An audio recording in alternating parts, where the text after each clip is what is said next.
difference between the formats micro cassette and mini cassette. I will show them later on in this video.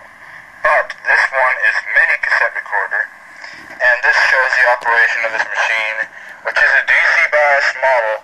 And note out from the 70s, you can tell early circuitry with the use of germanium metal can type transistors.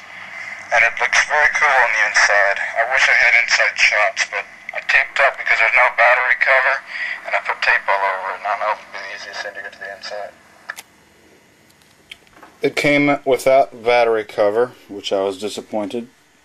I got it from the same estate sale as the Concorde F20. It's the battery cover, with the battery holder I had to do a lot of work to, as it had corrosion. And I had to make new contacts, stick wires on there, put new wires, do a lot of work there with the battery thing to finally be able to get it to be able to run off batteries. And it's a neat little recorder. It seems like the people at that estate sale had a reputation for leaving batteries and things and letting them get really badly corroded, or would lose a battery cover. I also had to replace the belt in it, as the original belt was that melted goo deterioration. But now I'll show the differences between micro cassette and mini cassette. Here are the two cassettes. Here's the mini cassette. Here's the micro cassette. They do look similar and have similar size. You notice the mini cassette is slightly wider than the micro cassette. It have the same up and down like that. The mini cassette has smaller reel hubs than the micro cassette. The mini cassette is rim drive format and no capstan is used. The heads press up in there.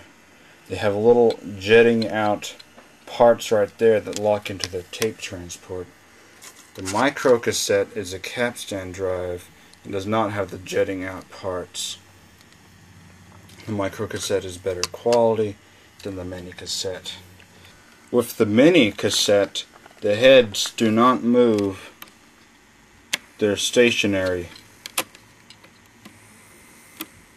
Although on some mini cassette recorders use permanent magnet and erase, and whenever the it sets to record, it slides the permanent magnet up, put back to play, it slides it down.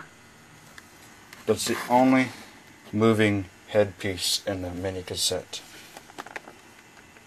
Yet the micro cassette pinch roller and heads move up to the tape and go off whenever stop or rewind is engaged.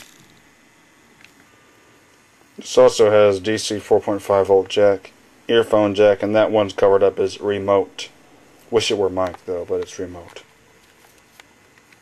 There's also a volume control at the top. And of course here are the transport controls. Here's an inside shot with the back cover taken off. It looks so cool, this circuit board. Without the grain stuff, just the bare wiring like that looks so much cooler. I like the color, that light color on the circuit board. The way it all looks is really neat. I soldered some wires to go to the batteries, which are all covered up. How to put the new belt on. There's a flywheel.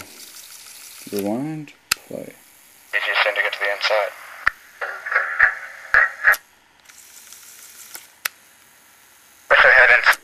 This board right here is the motor speed control board. I never did try to adjust it, but I'm sure it is, because I can recognize it by the use of two transistors, one of them being germanium, and a trimmer. And it's separate from the other germanium metal can type transistors, and it looks very cool on the inside. I wish I had inside shots, but I taped up because there's no battery. I've got inside shots now. Inside shots, but I taped up because there's no battery cover. I've got inside shots now. So it's a really neat little recorder. Now watch how the flywheel moves. Play. fast forward. Notice the polarity of the motor has changed between play and fast forward.